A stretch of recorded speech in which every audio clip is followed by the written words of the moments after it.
banner yet wave o'er the land of the free and the home of the brave.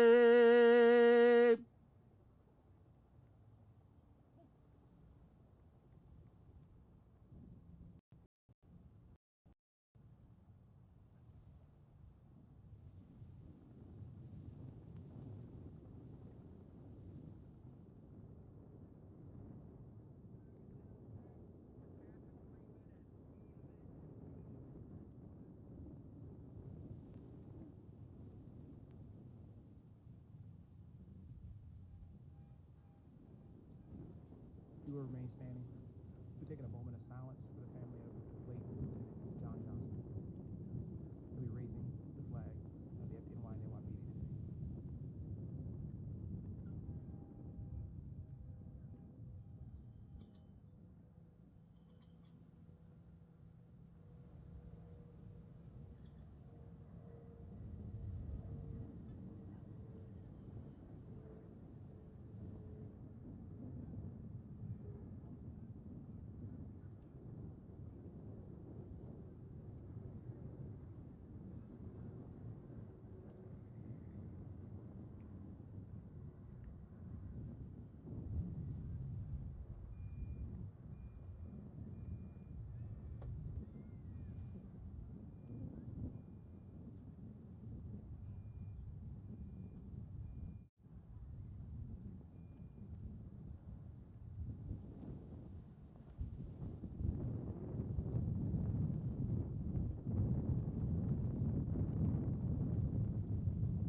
Please be seated.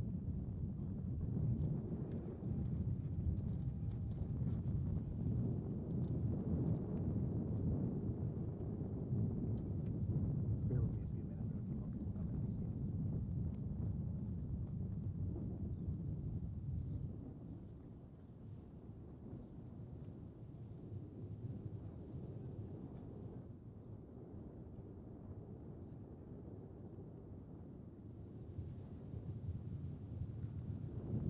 Good afternoon. Welcome to the 20th anniversary of 9/11 ceremony, memorializing the lives lost that day. My name is Captain Tion Griffith with the City of North Charleston Fire Department.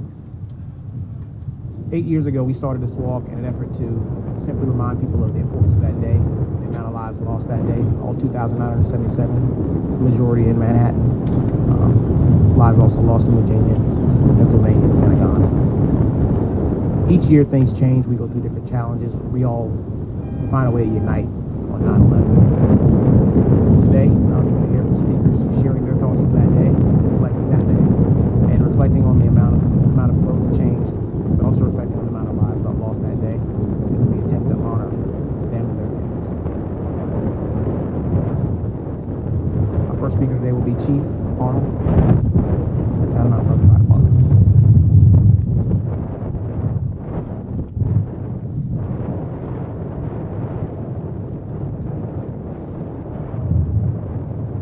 Good afternoon, everyone.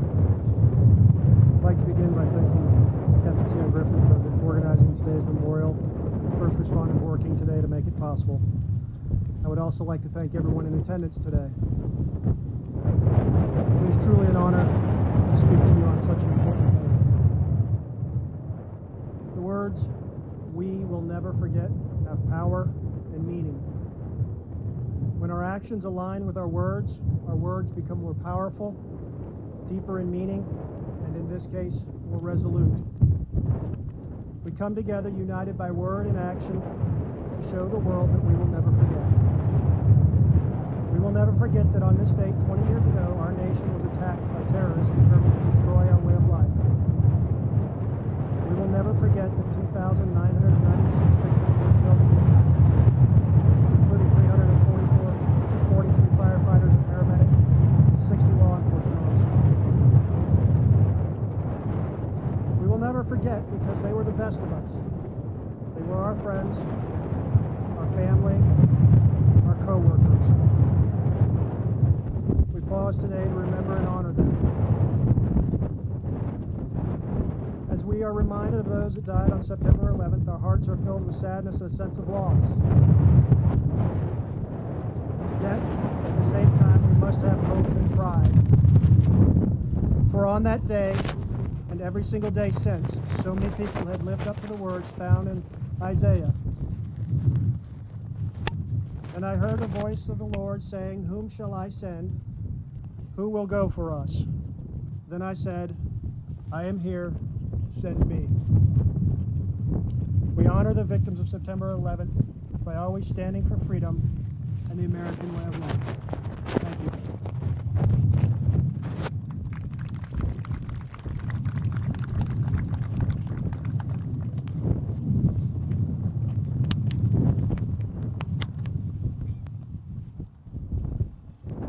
Chief, thank you for your time and for your dedication and your support over the last 8 years.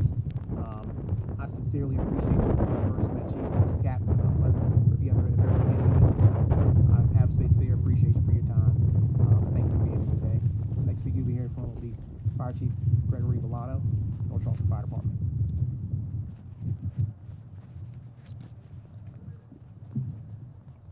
Good morning. It's my pleasure to be with you this morning. And first and foremost, I want to extend my message from Mayor Summey and North Charleston City Council. Unfortunately, they were not able to be here today. Mayor Summey was scheduled to speak, but had a conflict. But they're tremendous supporters of first responders and certainly the heroes of 9/11 as well, and wanted to extend a greeting on their behalf. Next, I want to just offer special thanks to all the children, all the young people that are here in the audience who were on the walk as well. I think it's incredibly important that you're here, thankful that your parents, your scout leaders, or others brought you here and on the walk as well. Our speaker, first thing this morning, reminded us that there are now college students who have been born in the 20 years since 9/11. And that's important to remember. My oldest daughter is one of them. My wife was pregnant with her back in 2001 on 9/11, and she's now a college student. In addition to those students, there are also soldiers, sailors, and Marines that have been born since 9/11. And there are also first responders, and all of them are voters as well. And it's critically important that they understand what happened that day and understand how it shaped their world. And that's so important, and so I'm very appreciative of everyone who has made the effort, either through this event or in some other way, to educate our young people about what happened on that day. The 343 firefighters, 60 law enforcement officers, EMS personnel, and military personnel who died on that day and whose sacrifice lifted the spirits of our nation during those dark days, it's incredibly important that we remember them. I was a captain in North Charleston back in 2001, and as a member of the fire service, we made a promise that we would never forget. And we promised to never forget, but we maybe didn't have a clear idea of what that meant or how we would do that. But in the 20 years since, I've often thought about that and about what that promise means, and also about the best way that we can remember it. Like many of you, I've participated in a number of events and ceremonies on the anniversary of 9/11 over the last 20 years. And all of these events, in different ways, have helped us to keep that promise. Some of them include the reading of names. And I think that's incredibly moving and important, to remember those who were lost, not just as a number, as overwhelming as that number is, but as people. Even if some of their names, like mine, are difficult to pronounce, it's important that we read them and remember them. And I'm always struck by the sheer length of time that it takes to read all of those names. And it always brings home the enormity of that loss. But at this event, here at the Silent Walk, we remember those who were lost in a different way, a very profound way. Through our silence, as we reflect and remember, and also through our action as we climb that bridge. Obviously, each one of these pictures that we hold is important to remember, and each one was an individual, unique in every way except for at least one. And that common denominator among these pictures and these people was that they were people of action. They all chose careers where they could strive to make a difference. And on a day-to-day basis, they worked to serve their communities.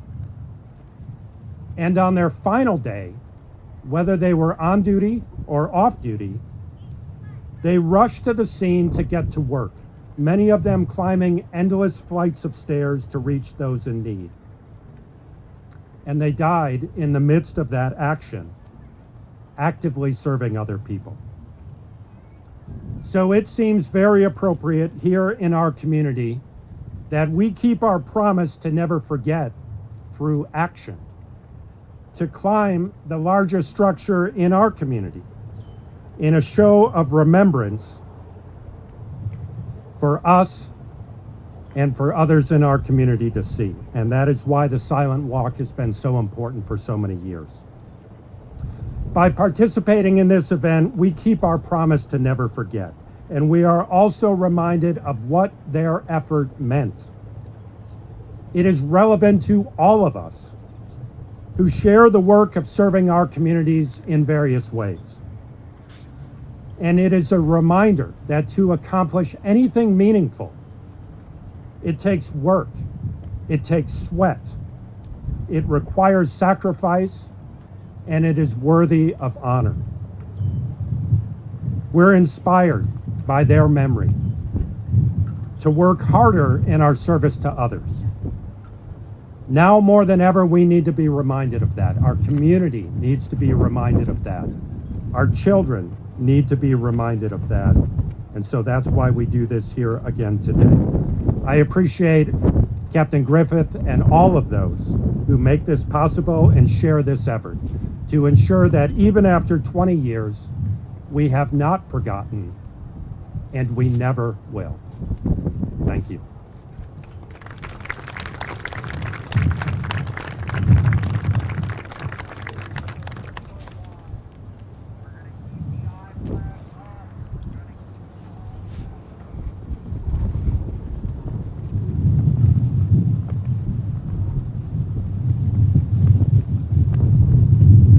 Thank you, Chief Bolano. Thank you for the kind words for those families, for those still missed and still lost, still climbing.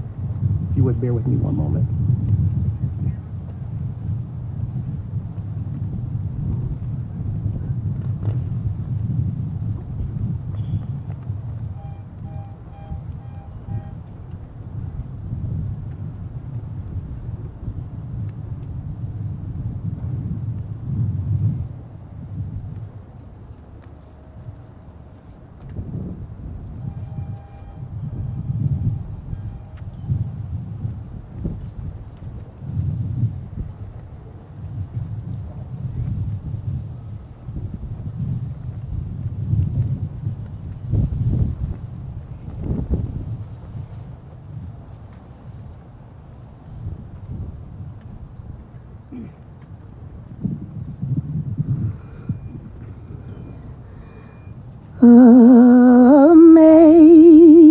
Amazing grace, how sweet the sound that saved a wretch like me. I was lost, but now I'm found.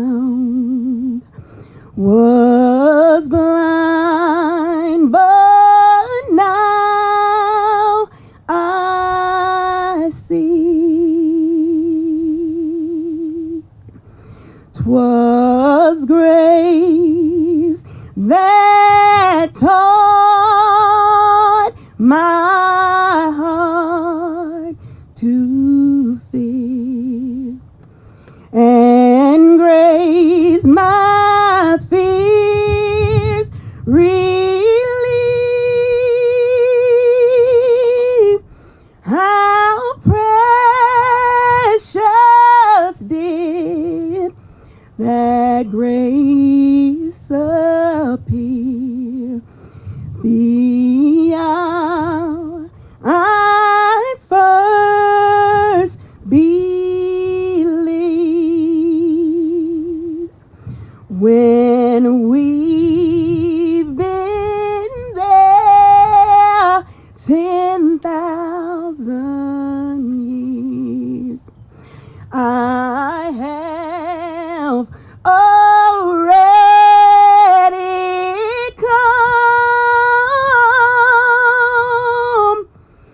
How precious was all and saved thus far, and grace will lead me home. Amazing grace, how sweet the sound that saved a wretch like me. I was lost, but now I'm found. Was blind, but now I see.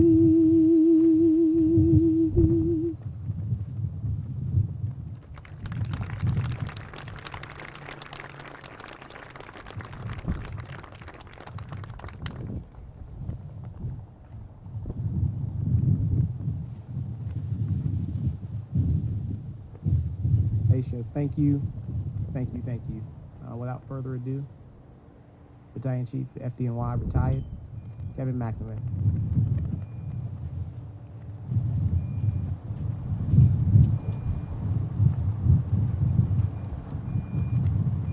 I can't believe I have to follow Aisha after that. Where's Aisha? Come here. Give me a big hug. That was amazing.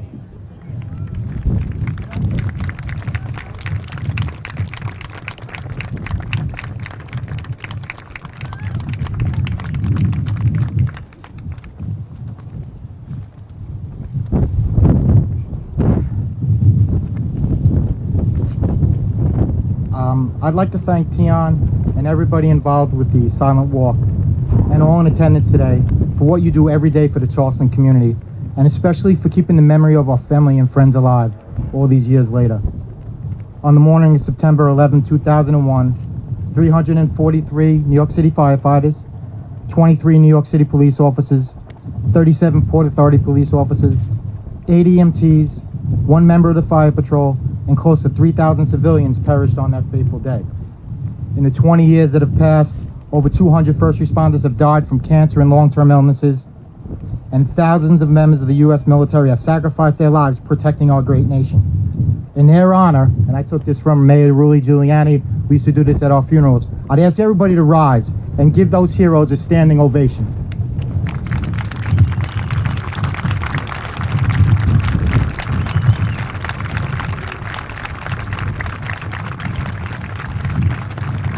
Thank you, everybody. Appreciate that.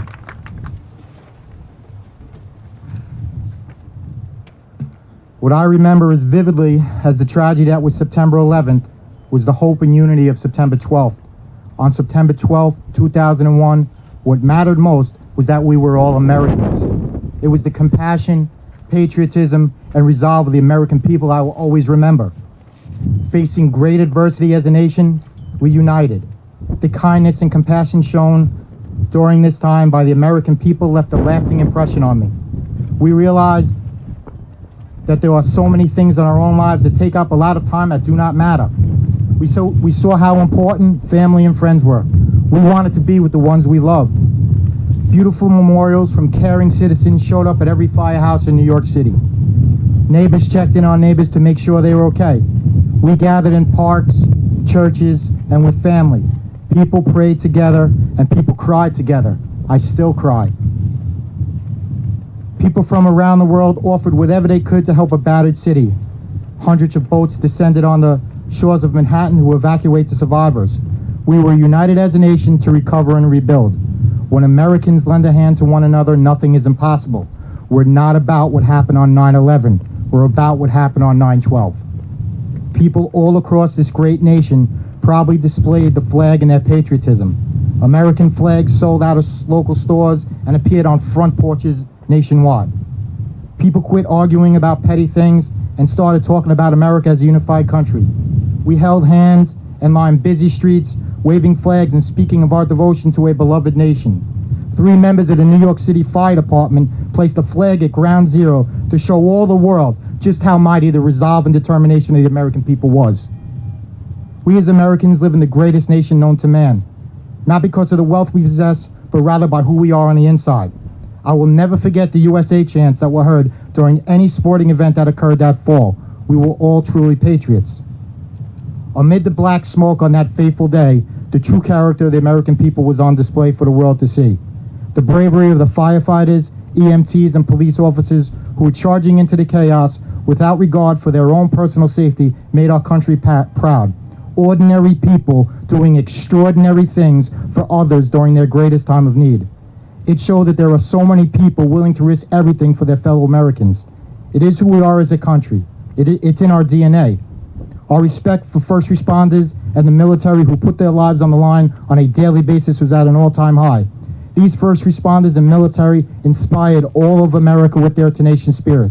In the end, they inspired the whole civilized world. Will we ever get back to the September 12th level of love and care for a neighbor? In honor of those brave souls that sacrificed everything in that morning, I really hope we do. Even the smallest act of service or the simplest act of kindness is a way to honor those we lost.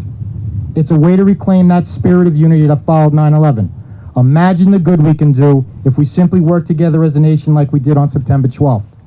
Remember those we lost 20 years ago. In their honor, take the time to shake the hand of the person next to you. Take the time to care for your neighbor. Take the time to appreciate your family and friends. It's time to get back to the America I knew on September 12th, 2001. I want to God bless you and your family, and never forget those brave souls we lost that day. Thank you for having me, Kim.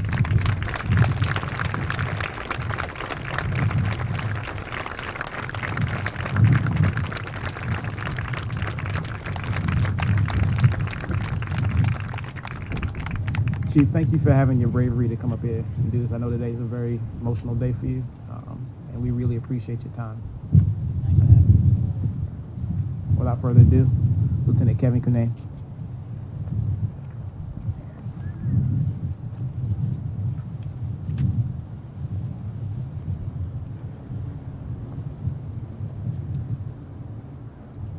Good morning.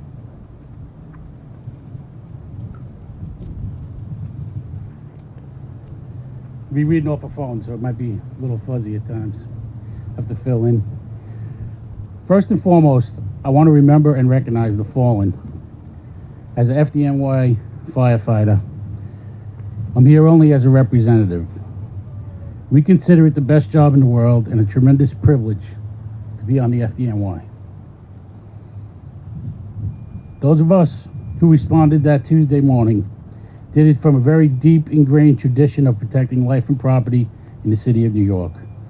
It's what we do. But the heroes are those that answered that call and perished that morning. Survivors in those office towers were very clear that when they saw the faces of those responders in the towers, they received peace in their heart. Those guys were doing the work of God.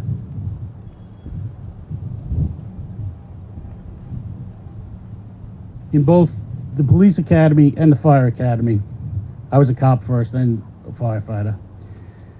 They would tell you on the first few days, hey, this is a deadly job, you know, they're trying to scare you, and you're sitting there saying, yeah, we're young kids. yeah, whatever, you know. They'll say things like, look to the right of you, look to the left of you, you're all not going to be here in 20 years. Those type of things were common. I don't think they're saying that anymore, but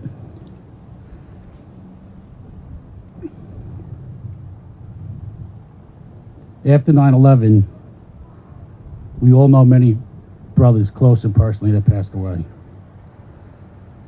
The brother to my left in the fire academy was Tom Cohen, who was killed 9/11. Just to my right was Jerry Dewan, also killed that day.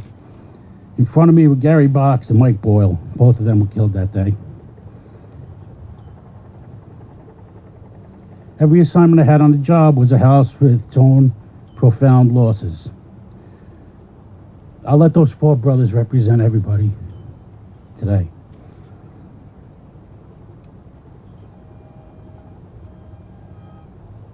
In the final count, as everyone said, we lost 343 firefighters, 37 Port Authority police officers, 23 NYPD police officers. I arrived with the second wave consisting of off-duty people. There was tens of thousands of us that shown up. Just another ant on the pile. Nothing special. So, took a bit of time to figure out what the enormity of the loss was.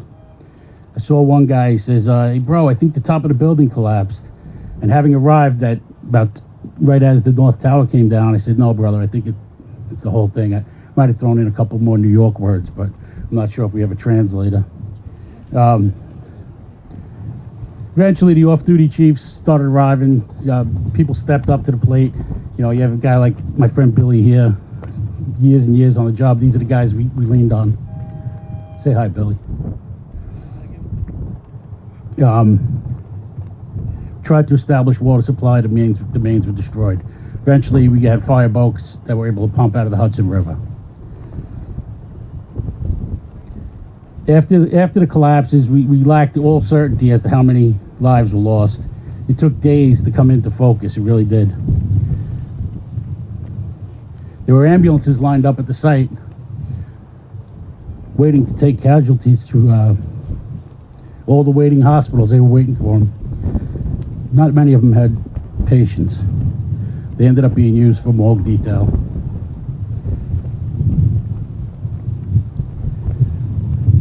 As a fire marshal on that day, I was assigned to work in the morgue a couple days after 9/11 for about 9 months after. And interspersed with just the site and occasionally working in the field too.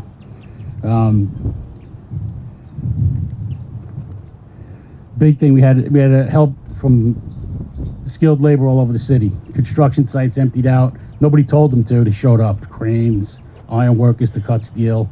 Everybody and their mother.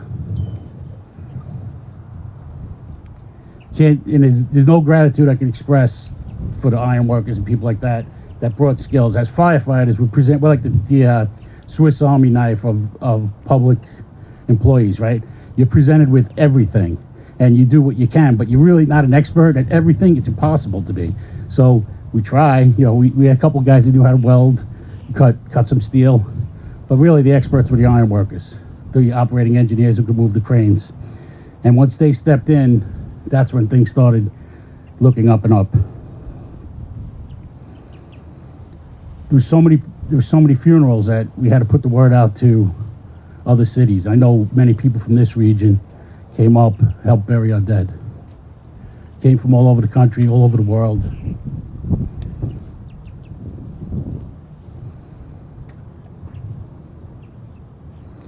One day on the pile, we received word that the president was going to come. And I didn't get to see him appear, but we all saw what he said. And that was the day we knew that the might of the American military was going to be brought to bear against those savages who attacked our city and our country. Thank God they did. For 20 years, the military has kept those animals at bay. I'd like to thank every veteran here for your hard work. We needed you. Thank you, thank you, thank you.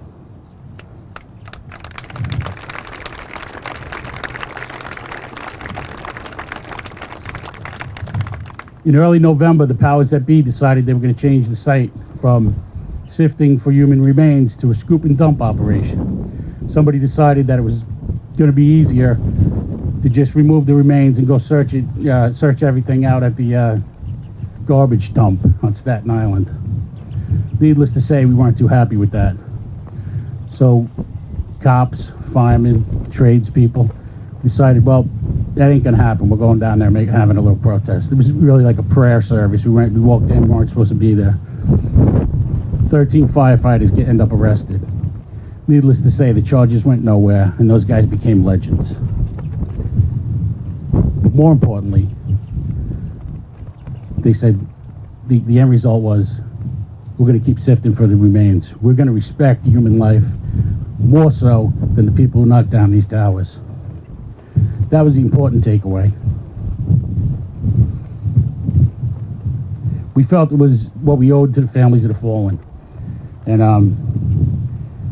as of this week, the Office of Chief Medical Examiner in New York City has identified 1,647 victims, mostly using DNA from the remains found at the site of the attack. But still 40% remain unidentified. There were over 20,000 unique samples. We were told, and really they've lived it, the people, the forensic people, we just need to preserve this stuff because technology is going to get better. We're going to identify these people. 2 days ago, they identified 2 more. It's amazing. Also in November, we had a plane crash out in Rockaway.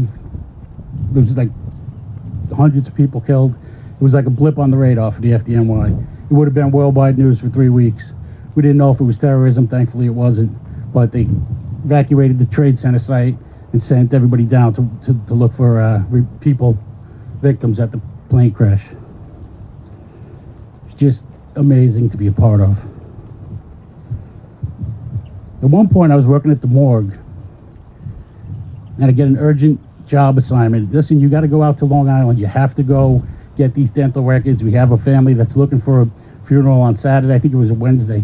We need to get this DNA cleared up. You need to go get these dental records now.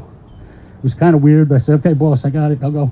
I go out to Long Island, 2 hours back. When I get back, a friend of mine grabs me and says, Kev, they found Jerry. Jerry Dewan was one of the guys that sat next to me. And we didn't know it at the time, but the bosses had a list of who all our friends were. So if we were in the morgue and one of them was coming through, they found a way to get rid of us. So he got rid of me by sending me to Long Island, but Jerry was brought home, buried.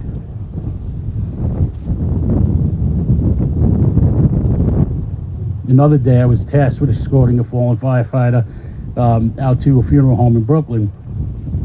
And that was pretty much routine when we had recoveries. They didn't stay around, it was processed, documented at the morgue and sent to the funeral home. And so I said, no problem. He said, there's a trooper over there. He doesn't know Brooklyn well, so just work with him. We'll get this guy over to the funeral home in Brooklyn. All right, where's the folder? I take the folder, I look at the name. Robert Crawford. And I froze in my steps. Robert Crawford was the father of the guy who sat next to me in the police academy. And to be able, to be a part of helping somebody I know at all the anonymity of those months was awesome. So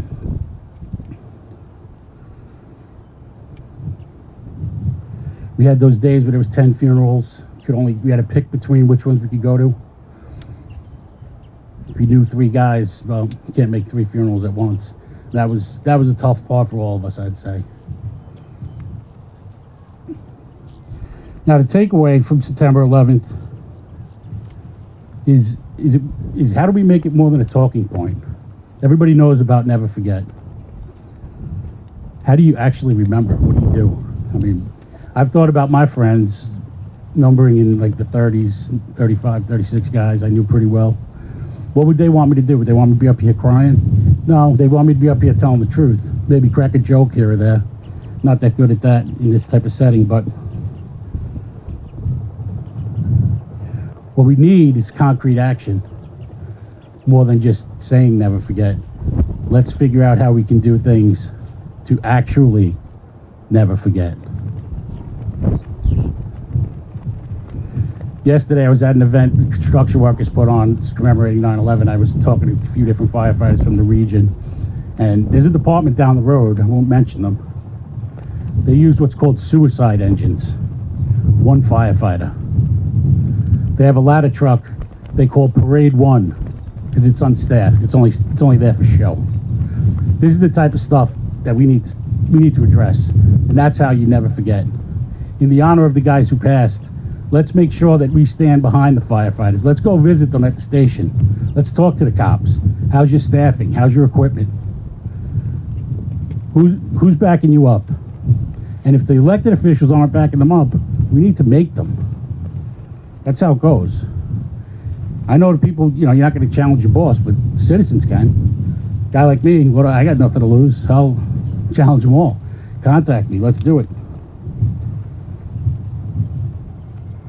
We've heard the nonsense about defunding the police. I mean, how does that work on in a terrorism event? What happens? Think about that. NYPD take the day off on September 11th. What happens? It's insanity. And everybody who's a patriotic American needs to understand, despite whatever validity might be in someone's argument, the police and fire department need to be sacrosanct with the military and respected, funded, staffed, trained, 100%.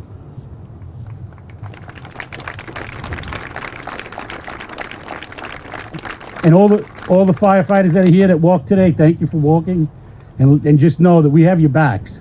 There's still a bunch of us left. We retired. We got big mouths. We'll speak and defend you, right, Chief?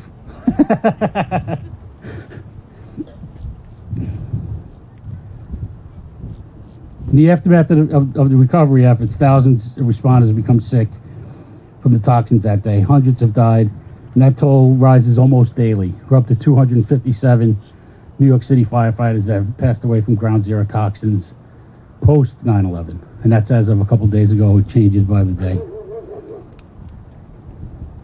Let's face it, there's two kinds of people in the world: those who run towards danger and everyone else. I'm honored to be in the company of people who will run towards the danger. You're not going to have to be told. You already know. You'll be there, helping out, lending a hand, doing the right thing. I'm certain you'll rise to the occasion. And I think doing so will be your way of honoring those who perished that day. Thank you for the opportunity to speak.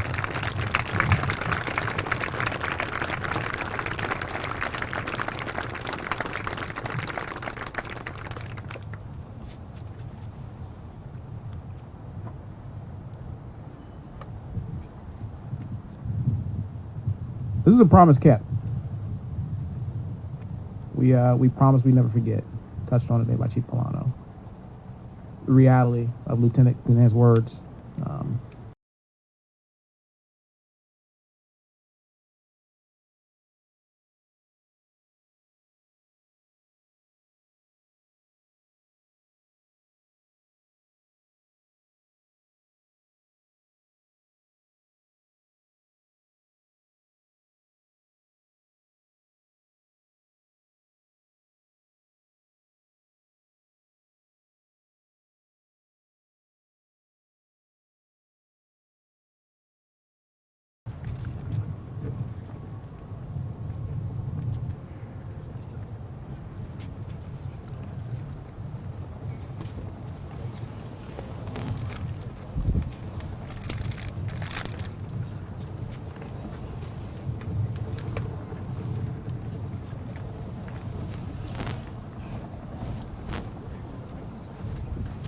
If we could get all of the families and everyone who walked, who's holding the picture, forward to the ship so we can get a photo.